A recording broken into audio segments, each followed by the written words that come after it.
Welcome back, students. Today we are going to discuss about lesson 2, collection of data from your statistics. When you are studying statistics, basically you'll come across what is statistics, what are the different tools which we use to go through different statistical measures, and also you will try to understand the process of how this whole process thing is done. Okay? So whatever lessons you have in your book, the first chapter was basically the introduction. After this, what do we do now? Suppose if for example I ask somebody, a student of your class, to collect an information about something, say for example to collect the information about your marks. So what will the process be? सबसे पहले वो बंदा जाके information collect करेगा सबके पास से, ठीक है। फिर उस इन्फॉर्मेशन को वो प्रॉपरली एक जगह में कहीं पे लिखेगा, या तो वो पिक्चरल एक रिप्रेजेंटेशन देंगे पिक्चर्स के थ्रू, या तो फिर वो लिख के टेबल्स में रिप्रेजेंटेशन देंगे, ठीक है। तो ये सब तरीके यूज़ करेंगे।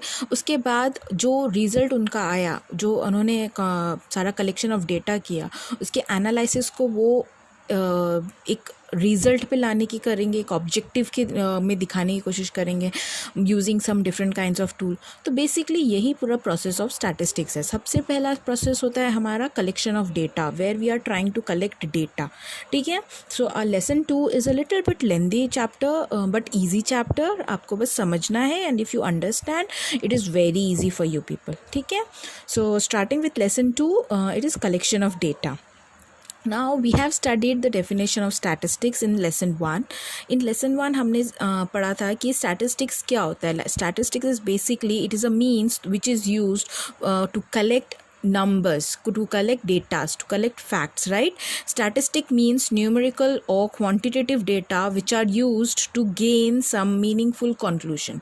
मैंने आपको फर्स्ट चैप्टर में बताया था कि डेटा और स्टैटिस्टिक्स में यही फ़र्क है कि डेटा के पीछे कोई ऑब्जेक्टिव नहीं होता, बट स्टैटिस्टिक्स के पीछे एक ऑब्जेक्टिव होना चाहिए. There should be a reason behind why you are doing it, ठीक है. So that is what statistics it is not only numerical facts and figures, but it is numerical facts and figures which has a objective to it, जिसका कुछ एक meaningful conclusion आना चाहिए, ठीक है. तो जब आप स्टैटिस्टिक्स में ये जो डेटाज पढ़ते हो, different kinds of data what you come across, इन डेटाज को एक टर्म से हम डिफाइन करते हैं which is known as variable. This you will be coming across in the next chapters also. But variable क्या होता है? Variable is any thing that can be assigned any value, ठीक है. कोई भी एट्रीब्यूट जिसको आप एक वैल्यू देते हो ना, it can be length. Suppose length हो गया वेरिएबल. अब लेंथ में आपके लेंथ की जो वैल्यू हुई, या आपके फ्रेंड का हाइट का वैल्यू, वट एवर एक्सेट्रा, ठीक है. तो ये सारे हो जाते हैं आपके variables. Now statistics and datas आपको समझ में आ गए. Now next is when you collect data. आप जब डेटा कलेक्ट करते हो, what are the different sources you come across. First source is the sources of data which you will come across is primary source, and the second is secondary source, ठीक है. Primary source easy है, आप लोग पहले भी पढ़ चुके हो. प्राइमरी सोर्स कुछ नहीं है, जब आप इन्फॉर्मेशन को फर्स्ट हैंड कहीं से निकालते हो, then it is known as primary sources. Now data which is collected from primary sources will be known as primary data, ठीक है. Data collected from primary sources of information are known as primary data. Similarly data collected from secondary sources of information are known as secondary data. Now for example, अगर मुझे अपने class के सारे बच्चों का birthday जानना है, then what will I do? Two ways, primary and secondary. Primary में मैं आपके पास जाके इंडिविजुअली आपसे पूछूंगी, ठीक है. सेकेंडरी में मैं आपसे ना पूछ के आपके जो डेटाबेस है, जो हमारे स्कूल में डेटाबेस है, उसको यूज़ करूँगी, तो वो हो जाएगा सेकेंडरी इन्फॉर्मेशन, ठीक है. तो प्राइमरी सोर्सेज में आप डायरेक्टली सोर्स से निकालते हो, एंड सेकेंडरी इन्फॉर्मेशन में you do not deal with the source, you go through a third party, okay. So these are the two different kinds of sources, and accordingly two different kinds of data, primary data and secondary data. Difference between primary data and secondary data, a question for 3 to 4 marks is very important, बहुत repeat होता है, and you must know this question, ठीक है. Okay, now coming to next part. Person who collects information, जो ये सारे चीज़ें कर रहा है, उसको क्या कहा जाता है? This are all 1 marks question, okay. The person who collects information are known as enumerators, या इन्वेस्टिगेटर्स, या इंटरव्यूअर्स.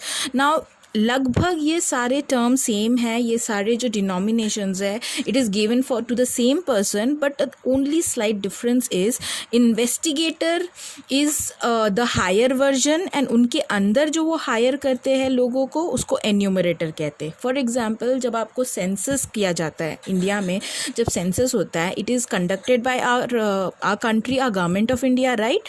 तो government of India will become the investigator, and the people जिनको गवर्नमेंट ऑफ इंडिया हायर करते हैं, जो घर घर जाके इन्फॉर्मेशन लेते हैं, उनको कहा जाता है एन्यूमरेटर्स या interviewers. Okay, so 1 marks answer, prepare yourself. Person who collects information are known as either enumerators, investigators और interviewers. Now what are the person who give information? अब मैं हो गई इन्यूमरेटर, मैंने आपसे जो सवाल पूछा वो मैं एन्यूमरेटर हो गई, तो आपको क्या बोला जाएगा? आपको बोला जाएगा इंटरव्यूई या respondent. Okay, 1 marks answer, just go through it, it is necessary for your 1 marks questions. ठीक है. Now coming to again primary data and secondary data. Difference for 3 to 4 marks आपको prepare करना है, so I am just giving you a precise information. Primary data में क्या होता है? It is collected by the investigator himself during the process of investigation. ठीक है. First hand involvement होती है, investigator होता है और interviewee या respondent होता है, कोई third party बीच में नहीं होता है. Second, it is collected from the source of origin. The information का जो source है वो direct वहीं से लिया जाता है. And third one, it is a first hand data. For the fourth point, you can give an example. Okay, secondary data. Secondary data is a data which has been already collected by others. वो information जिसको already कहीं से collect कर लिया गया है is secondary data. It is used for further analysis. Now understand this point. Primary data में आप मुझे सपोज आपकी एज जाननी थी to prepare your report card, तो मेरा ऑब्जेक्टिव पहले से प्री डिटरमाइंड था. ठीक है, मेरा एक मकसद है, मुझे रिपोर्ट कार्ड बनानी है, that's why I am collecting the information. But secondary data के टाइम पे उसका जो प्री डिटरमाइंड जो पहले से जो इन्फॉर्मेशन है उसको हम फर्दर यूज़ कर रहे हैं. ठीक है, किसी ने किसी और वजह से उस इन्फॉर्मेशन को कलेक्ट किया था and we are further using it, and that is why we use the term further analysis. Next part is it is a second hand data. Again for a 4 marks difference if you want, you can give examples of both the situations. जैसे मैंने आपको अभी बहुत सारे examples दिए, you can give any one amongst them. Okay, one very important question which you should know is what is primary data today will become secondary data tomorrow. I'll explain you in short. I want this answer from you people on your own. Primary data क्या होता है? जो first hand information होती है. तो अगर मैंने कोई इन्फॉर्मेशन कलेक्ट की first hand from the source itself and I keep it somewhere. ठीक है, now that same information can be used by a third person for some other purpose. ठीक है, मान लो मैंने आपके बर्थडेज लिख के रख लिया अपने पास डायरीज में. ठीक है, हो गया मेरा काम, मेरा objective is finished. Now that information might be used by your class teacher in the next class. तो ये क्या हो गया कि एक ज़माने में जो प्राइमरी इन्फॉर्मेशन था it becomes a secondary data in the future dates. Okay, that is what you have to explain with an example. Again 3 to 4 marks answer. Clear? Now when we are talking about data, जब हम data collect करते हैं, what is that process called? ठीक है, how do we collect data? We collect data by taking information from other people, जिनको हम कहते हैं surveys. ठीक है, what is a survey? Survey is a method of gathering information from individuals. Individual इंसानों से इंफॉर्मेशन जो लिया जाता है उसको हम सर्वेज कहते हैं. Again a 1 marks question. ठीक है, this information is collected by set of questions known as questionnaires या interview schedule. Again 1 marks question. What is an questionnaire या फिर what is an interview schedule?